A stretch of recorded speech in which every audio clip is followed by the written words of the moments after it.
वसई विरार शहर महानगरपालिका मुख्यालय में आज 30 जनवरी को एक बड़ा राजनीतिक आंदोलन देखने को मिला। हाल ही में निर्वाचित नगरसेवक अपने अपने महापौर और उपमहापौर पद के नामांकन दर्ज करवाने पहुंचे और इसके साथ ही नगर राजनीति में हलचल तेज हो गई है। 3 फरवरी को होने वाले महापौर और उपमहापौर के चुनाव को लेकर अब दोनों प्रमुख दलों बहुजन विकास आघाड़ी (बीवीए) और भारतीय जनता पार्टी (बीजेपी) की रणनीतियां चर्चा में हैं। बहुजन विकास आघाड़ी, जिसने इस चुनाव में 71 सीटें जीतकर स्पष्ट बहुमत हासिल किया है, उसकी ओर से महापौर पद के लिए अज्जू पाटिल, प्रफुल्ल सहने और निषाद चोरघे, जबकि उपमहापौर पद के लिए मार्शल लोपेस और कन्हैया बेटा भुईर के नाम सामने आए हैं।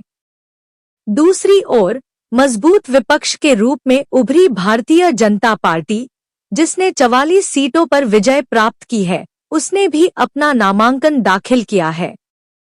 बीजेपी की ओर से महापौर पद के लिए दर्शना कोटक त्रिपाठी और उपमहापौर पद के लिए नारायण सुरेश मांजरेकर ने नामांकन दायर किया है।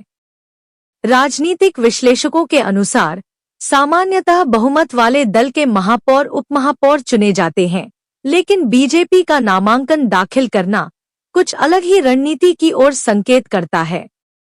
कुछ दिनों से शहर में ऑपरेशन लोटस जैसी चर्चाएं भी तैर रही थी, जिन्हें लेकर सोशल और पॉलिटिकल सर्कल में तरह तरह की अटकलें लगाई जा रही हैं।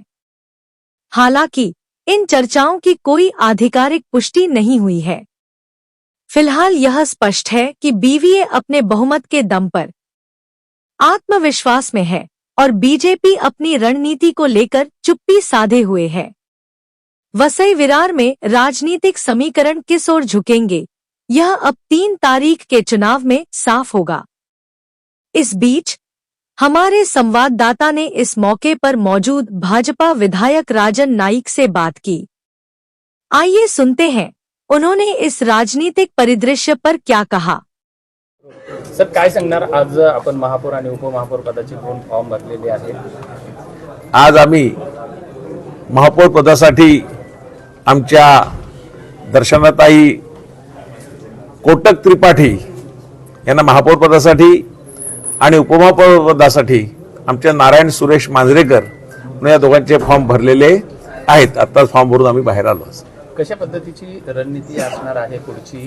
कारण आपल्याकडचं जे संख्याबळ आणि सत्ताधाऱ्यांचं संख्याबळ याप्रमाणे आपली पुढची रणनीती कशी असेल? रणनीती ही जाहीरपणे सांगायची नसते। निश्चितपणे तुम्हाला ज्या दिवशी मतदान होईल त्या दिवशी कळेल आमची रणनीती काय होती। कमी संख्याबळामध्ये काय आपण लोटस ऑपरेशन होणार आहे? संख्याबळ कमी कुठे आहे? 43 अधिक 1 44 संख्याबळ आहे। बहुमतापासून फक्त 14 लांब आहोत। त्यामुळे आम्ही काय फारसे लांब जास्त लांब नाही। पूर्वी इथे 1, 2, 5 एकदा जनांदोलनाच्या वेळेला 21 नगरसेवक निवडून आलेले। आता तर आम्ही 44 आहोत। पुढे 1 लावलं की 144 होईल। त्यामुळे निवडणुकी आता 3 तारखेला मतदान होईल, त्यानंतर कळेल स्पष्ट का होईल तसं।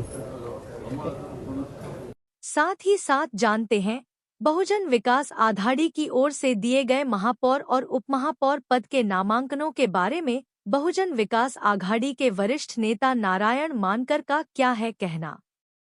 दाखल केलेला आहे। कोण कोण आहेत महापौर उपमहापौर आणि कशा पद्धतीची प्रोसेस आहे? कालच आमच्या नवनिर्वाचित सर्व नगरसेवकांची बैठक झाली आणि त्याच्यात महापौर पदासाठी आणि उपमहापौर पदासाठी इच्छुक कोण कोण आहेत यांची नावं मागितली गेली आणि त्यानंतर 7 नावं महापौर पदासाठी आलेली इच्छुकांची आणि 10 नावं उपमहापौर पदासाठी आलेली।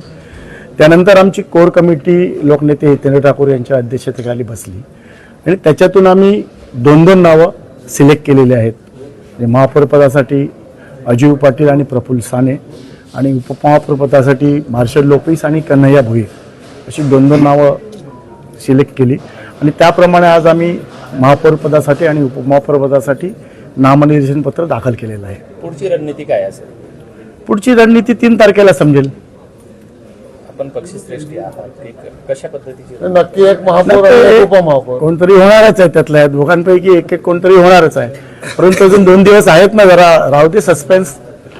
त्यामुळे त्या 3 तारखेला तुम्हाला प्रत्यक्ष सभागृहातच कळेल ते काय होईल ते. आणि निर्णय सर्वानुमते होणार आहे, नक्की. आवडीचा होणार सर्वांना.